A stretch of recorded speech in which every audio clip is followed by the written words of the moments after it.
all about exposure and seeing that this is a great big world with that's also a family-oriented industry where you can make friends that are going to last your entire lifetime.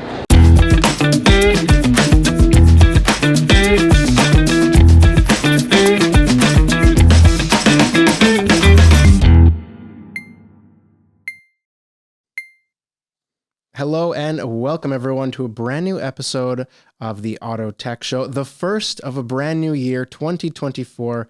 A very happy new year to everyone out there. We have a very exciting year of episodes coming down the pipe for you, so definitely make sure you're subscribed and you're ready for that next great episode. We have an amazing lineup this year for you. So again, thanks so much very much for being with me today. And we're going to start this year on this episode by rewinding a little bit, going back a couple months to the SEMA Automotive Show in Sin City itself, Las Vegas. Now, we attended the show at the start of November and made our way through the 2.2 million square feet of show space. That's nearly 3.5 football fields of cars, automotive parts, tires, wheels, anything and everything automotive. And we were there to see the top trends in the automotive industry this year. And while we heard a lot of different angles and approaches to the trends, it's certainly no question what those trends are, no matter which sector or side of the industry you're in. They're very clear. And to help me go through these primary trends, not only will you be listening to live interviews that we took during the show itself, but I'm joined by the head of PR here at Anyline, Jon Stotts. What is it for you when you think back a few months ago now that we've had time to recover from that crazy week? It took a few months, I think. What is your first impressions looking back onto the show? I mean, first of all, the show was massive. You can really get lost amongst the booths and in all the different halls in the convention center. I think I walked away with a few key themes from talking to media, other vendors, and hundreds of attendees at our booth. There really seems to be an understanding that the industry needs to digitalize operations, and that's driven by a need to improve efficiencies, but also because of this persistent labor shortage, coupled with too many disparate systems on shop floors. Yeah, I completely agree. I think the two main takeaways I had was the staff shortages. It seemed like everyone we spoke to brought it up in some way or another. And then also trying to find a bridge, trying to bridge a fragmented industry, as you said there. I think there's a lot of different systems in place. And it was definitely one that we've heard in the past, but it was so prevalent this year. And it's funny how those two actually interact as well, which is something we'll touch on a little bit later. But yeah, it's good to hear that you had kind of that same initial feedback thinking back, because those were the two that definitely stood out to me. So let's dive straight into it. And I think we'll take this staff shortage topic head on, since it's the one that probably was the most relevant to a lot of the conversations that we had. And everyone kind of brought it up immediately. Like I said, whether it was different angles to the same problem, but no matter which sector their people were in, it seems staff was an issue, which is, we knew it was a big thing, but I don't think I understood how big of a thing it was.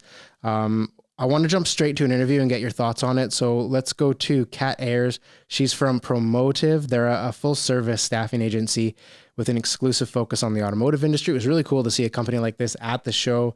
Totally caught me by surprise, but it's fantastic what they're doing. Here's what she had to say on the unprecedented staffing issue in the industry. Yeah, so we really think that automotive techs and really anybody, in particular in the aftermarket, but certainly in the dealer space and anyone in automotive, this is critical infrastructure. Where are we going to be in 5, 10, 15 years if we can't ensure that our vehicles can be repaired and that they can be maintained and all of that? So we believe it's critical infrastructure. And so we're doing a lot of things to try to help this problem. Number one, we're trying to make sure that, we're getting students out of school and we're really encouraging those folks to know that this is a real career opportunity, that you can make really great money, you can have a really great life, which is amazing. I really liked what Kat had to say there. There are a lot of factors driving the labor shortage in automotive, and it is systemic.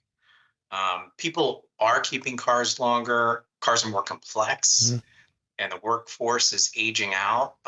Most importantly, there are less technical training opportunities, definitely here in the US, while the cars are becoming more technical. So But additionally, which I think is a bigger problem potentially, I don't think that the younger generation see the career path as very cool or high paying. And that's unfortunate because today's technicians are using some pretty cool cutting edge technology. And I think what CAT is advocating for is for better training, but also for reframing what that career path means. It is critical infrastructure, it is important, and there is great money at it, and it can support a great life. Yeah, I think that final point that you mentioned there, and Kat also mentioned it, is it can support a great life. It's a really tight-knit industry, and the diversity of roles that you can play in the industry is so much more than that stigma. And I think this comes up in a lot in the conversations we had, and I'm sure it'll come up again. But that stigma of the mechanic, even what we see in TV and movies today, that's not the reality. So it comes down to that education factor. It comes down to really discovering it on your own. Do you feel like we're breaking that stigma based on kind of everything we saw at the show and what Kat had to say? Do you feel like we're taking the right steps to help break that stigma? I don't think we've broken that stigma yet, but I think that we're on the right path. And I think as people become aware of what the job has evolved into, it's not the typical grease monkey with the dirty hands. It's really working in something that looks more like a lab, or more of a technical industry than the super labor intensive, dirty, old dingy shops that I think a lot of people think about when they think about what a mechanic's job is. Yeah, it is that first thing that comes to mind, but I think you're right. And all the cutting edge technologies that are available today, it really is like a white lab coat position, not to mention the diversity in the automotive industry itself. There's so many different things you can be doing, playing a role in the industry itself. I'm really excited to see that there's companies like what CAT is doing, to help encourage that education side and to help automotive companies find people. And obviously they're trying to preach that message on the diversity of careers you can have. So I think it's really, really great what they're doing. In a little bit of a different angle, we spoke to Matteo from an industry giant, Solera. Now, they obviously have a lot of different solutions and products that they represent and work on, but they have integrated a module-based training element into their solution, which I thought was super cool. It's something I didn't even think about, to be honest, but it gives technicians access to updated trainings anytime, anywhere, so they don't have to go anywhere and do anything. I thought that was super cool. So we spoke to Matteo. Here's a short clip from what he had to say on this module-based training built into the shop management software. Yeah, so the number one trend that we're seeing for shops is there's just a lot of trouble finding good technicians and being able to train their technicians. So over at DirectKit or Identifix, what we've been able to do is within our diagnostic system, we can just click this button right here in the top right. And there's going to be a big differentiator between us and our competitors, because just like that, you can access over 350 training videos for different aspects of mechanics. So anything from chassis diagnostic, driver's assist, all the way to maybe hybrids and electric vehicles and electrical principles, right? So you can just click on any of those themes and we'll have a bunch of different modules. That way your technician doesn't have to lose the day to go somewhere else to get trained. They can just do it on their own time and give a few different logins for everybody at the shop, and that way we can increase the level of technicians within the shop. Yeah, it's a super cool and innovative way to do it. For those of you listening to our podcast show on your favorite podcast platform, if you're watching the video version, you'll just see what Matteo is actually clicking there. You can kind of get a little sample of what it looked like. So definitely jump over to our YouTube or our LinkedIn and you'll see the video there. But it's an interesting solution to this problem, John. I think that the lack of educated technicians or people with the proper training, I think, is an interesting side to the staffing issue. What are your thoughts on the concept that Solera is bringing to market? Do you feel like this is something that's going to stick? I think it's absolutely necessary. I mean, if you think about just the diversity of automobiles we have now, 20 years ago, they were all ICE engines, internal combustion engines. So that first EV that rolls into your shop, it's going to be kind of complicated for you. So I think we'll see a lot more of this in the future. Not only this digital training on demand, like what Solera is offering, but also on the job training via See What I See, augmented reality solutions, where one remote trainer can sit anywhere in the world in front of a laptop and support multiple frontline technicians wearing hands-free, head-mounted wearable devices, much like my reading glasses here. And similarly, mobile applications will become much richer with workflows that can guide frontline workers through each step in the customer check-in and check-out processes, like what we at Anyline support our customers doing today, but also through just standard repairs. Yeah, I think that comes down to a lot of what we heard Matteo saying as well. I think it really does create an opportunity where, again, having, like Matteo had mentioned, they're having to send people away to take training on these complex devices. I think that's one step, but I like what you're saying as well, kind of bringing it into the real life situation, the real life working example, so that it doesn't take any time away. They're taking the first step, of course, of keeping the technician on site, can do the trainings directly. But what you're mentioning there is like another step further, right? It's taking it, into that modern technological space. That's a big technical jump. Do you feel like it's possible in the next few years, or what are your kind of expectations for what you see and who you spoke to? I mean, I think that the solutions are there today. It's all about acceptance.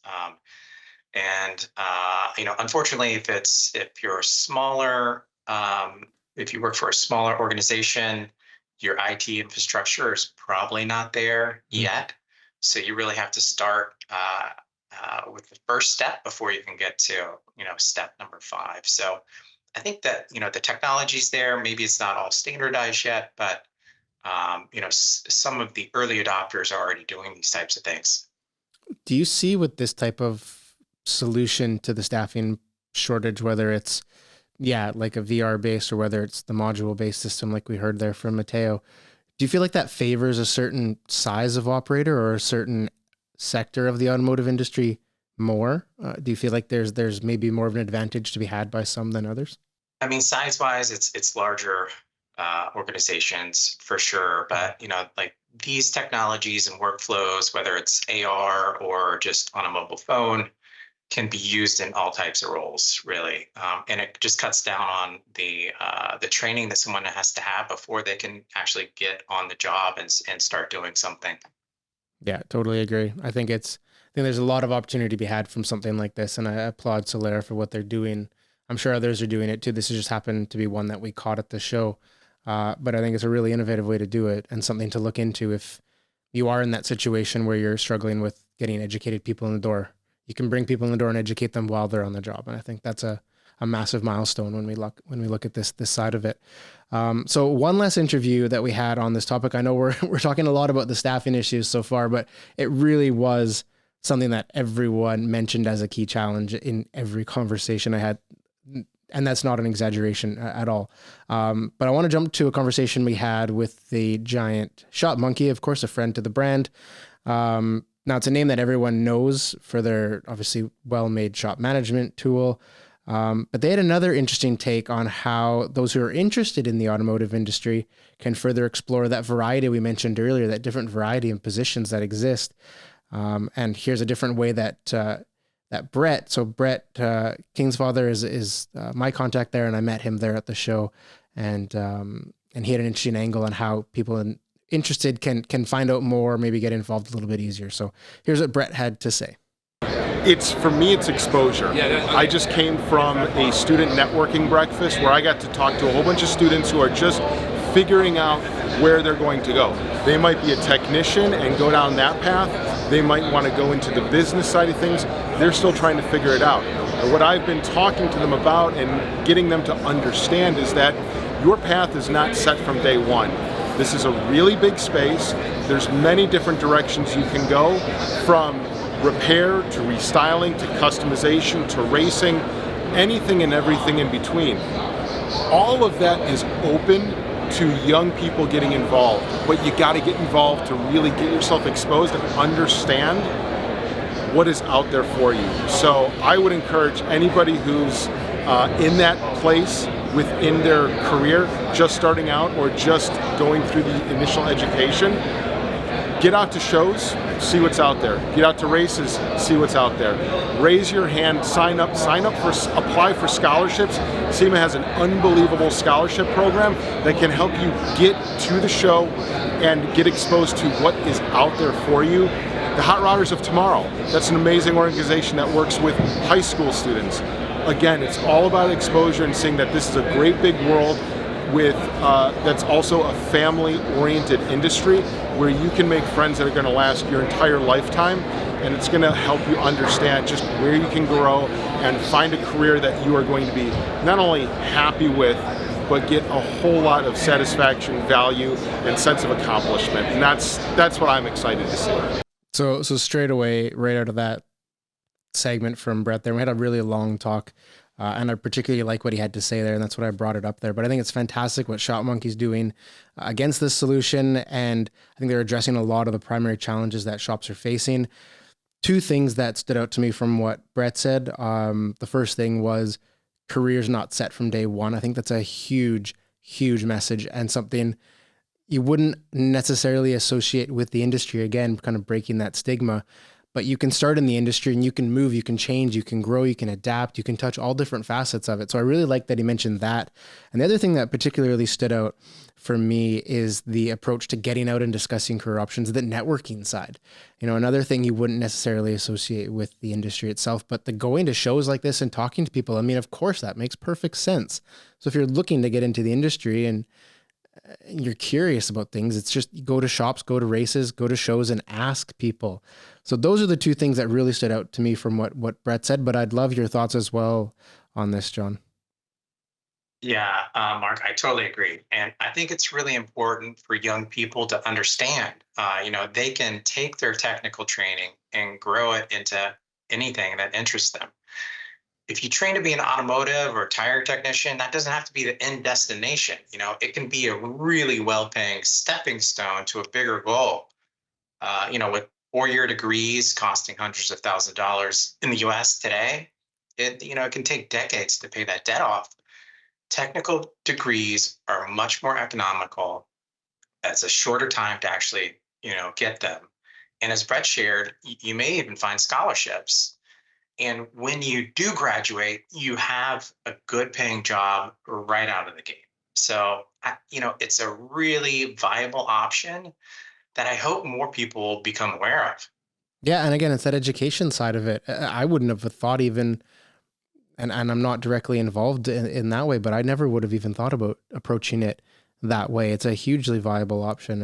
And I think that's again, like one of the main things that I took from that talk as well is just the open-mindedness, right? Like it's not a closed off, it's not an industry where people are going to shy down from answering questions. I think generally at the show, I mean, I approached, I don't know how many conversations I actually had, but it's definitely around 100 on the show over the few days. Everyone was happy to talk.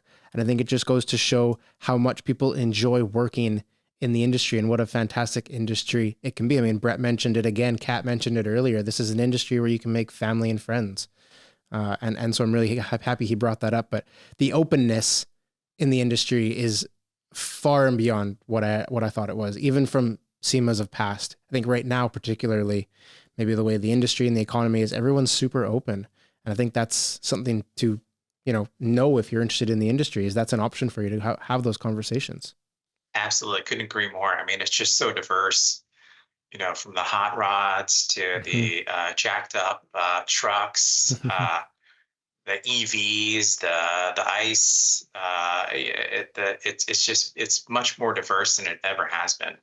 And with that come like much more diverse opportunities. Yeah, much more diverse opportunities and opportunities that are much more diverse than you may have thought of. So even a role as a technician in a service garage is so much more diverse than it used to be. As we mentioned earlier, all the toys you get to play with, and you get to be an engineer. From those who are watching the episodes past, we spoke with Clay Barr, and you can watch that full episode on the podcast. But he mentioned technicians are basically engineers now, right? And that's a huge thing to think about, that it's so much more than you thought. And I think that's a massive thing to think about when you want to get into the industry. So, I know we've kind of beaten this topic a lot so far. It's, I think we're about 20 minutes in, and but it's such an important topic, and it's so important for the industry to bounce back, is to solve a lot of these issues. So it was really encouraging for me to hear a lot from the show itself. And I think, Jon, you would echo that as well, right? Absolutely. I mean, everyone knows that the labor shortage is an issue. It's systemic. It was here before the pandemic. It was exacerbated by the pandemic, but we still have that issue. Yep. And people are looking at how we can actually solve it. Yep. And I think it's actively trying to solve it now, rather than just knowing it's something we will have to solve. It's actively, I think you hit the nail on the head there. That's brilliant. Perfect. So let's jump into the second primary topic that we heard from the show. We mentioned this at the start as well, but it's bringing a fragmented market together. It's a large industry, and there's a lot of moving parts and a lot of micro solutions, but it seems like people are finally getting the hint that maybe this is too fragmented. And that's definitely what I heard a lot of the show. I know you spoke to a lot of people as well, Jon. What was your first initial first initial thought when you heard about people talking about this fragmentation? I mean, I wasn't really surprised, because I think the automotive aftermarket itself is a fragmented industry, and it really lags behind many other industries when you're talking about technology. This also depends on kind of the size of the organization, but many of these businesses and organizations are still moving from a paper process to digital tools, and all of the tools are built on proprietary platforms, right? Closed systems. So once you deploy a few of these tools, you realize that it would be really great if they could all talk to each other. And this fragmentation that we're seeing now just may be a necessary step towards full digitalization for many organizations. Yeah, I think that's really, really well said, and I think it's quite a reality for what's happening. And in my talks with a lot of people, I think they're recognizing this as well. So I think you put it really well. That's why you're head of PR. You can formulate these sentences that are brilliant. So we spoke to a few people at the show that brought this up. There's one in particular that I'd like to listen to for the sake of this episode. We spoke to Patricia at Acumatica, their leading ERP provider, and we spoke to her on the topic of how and why bridging so many tools and solutions together is so important right now as kind of a next step, as you mentioned there. So here's what Patricia had to say. I am seeing people coming together, integrating more, bringing more solutions together to offer customers everything they need already connected. So that is fantastic. I think that the automotive industry in general has been slow in adopting technology. So it's very exciting to have people come over and say, I am looking for an ERP. They didn't know what an ERP was 5 years ago. So this is awesome. I mean, it's really positive that she's seeing that there is a lot of integration going on in the industry. So that absolutely has to happen. But I think she really she was onto something there. And if you're talking to someone and they don't know what an ERP system is, they won't know to ask if this next shiny tool will integrate with their overall IT infrastructure. They may not have or know what an IT infrastructure is, so they wouldn't have one to actually integrate into. What do you think has caused that shift to people educating themselves further on topics like this? And I think the education side of it is a big factor when we talk about this fragmentation. Maybe people are only educated in one part of their industry, but they're not interested in anything else. What's caused that shift to people having to expand that knowledge base? I think it's the evolution of the industry, right? So cars are becoming more complex. You need these new tools. So people are kind of problem solving, buying this one tool to solve this one problem for this one car, or the new alignment tools. And then once they look back and they bought 3 or 4 different sets of tools, that don't speak to each other. So at that point, the first problem was just being able to service this one car. Then on down the road, a few months down the road, it's, why don't these systems talk to each other? So I think it's kind of a evolving issue for many. So just kind of picking up on something you said there, do you think it's vital that the different systems can talk to each other now, that things aren't so closed as they maybe were even just a few years ago? Do you think it's more collaborative in that way? Like the industry wants to move forward by seeing things more opened up. Do you think that's a reality? It's absolutely necessary, and I think there are a lot of ways to do that, whether you have, you're integrating into a CRM system, point of sale system, or ERP system. You've got to get that data out because as you grow larger as an organization, everything really needs to be digitalized for just accuracy, compliance, and efficiencies. Yeah, those are three massive points that we have future episodes on, and I can't wait to dive more into those topics. I think, I think we've wrapped up a lot of what the show meant for a lot of people in this conversation, just in the short conversation today. I think there's lots of learning still to be done, but I think it's rather positive to see that people are more open to it and that people are generally wanting to move things together. So I'm really happy about that. Before we wrap up this episode, Jon, any final notes from your side? I think we covered it all, Mark. But I would like to say that for those that didn't attend SEMA last year, SEMA is full on back. I mean, it is as big as it ever was before the pandemic, actually even bigger. I was at the SEMA member meeting during the show, and they expected to break all previous attendance records, well over 160,000 attendees. They've added kind of this B2C element with the concerts and letting consumers actually on the floor. So it's as big as it has ever been.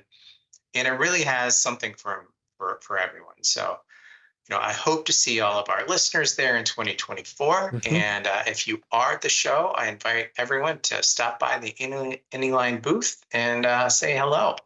Finishing off in true PR form, I would expect absolutely nothing less. No, I completely agree. And it was fantastic to see so many people, and you're right. There is something for everyone. And that's not even an understatement. It's properly mental at this show. And it's really, really cool. At the end of the day, yeah. If you're a car guy, if you're anything to do with automotive, this was a cool place to be. And it was really cool to see the diversity and what was there, who was there, and who was representing from all corners of the globe. So it was really, really cool. Perfect. Jon, I appreciate your time today. Thanks so much for being with me. It's been great to have you. Look forward to diving into a topic with you soon. Thank you, Mark. It's been a pleasure. Perfect. And for all of you listening and watching, thank you so much for being with us on this episode, this look back to SEMA 2023 at the start of this year. As I mentioned, we have lots of great shows coming down the line, and we certainly look forward to having you with us on all of those. But bringing this episode to a close, a big thank you, of course, to Jon for being with me today and all the conversations we had at the show. In particular, mention, of course, to Patricia, to Kat, to Brett, and to Mateo for those great conversations as well. Look forward to showcasing those in more full format soon here on the channel, so look for those. But with that, we'll bring this episode to a close. Thank you all so much for listening, wherever in the world you may be. Wishing you a fantastic start to your 2024. We'll see you soon for another episode of the Auto Tech Show. Who knows? Sooner than you may think. Talk to you guys later. Bye-bye.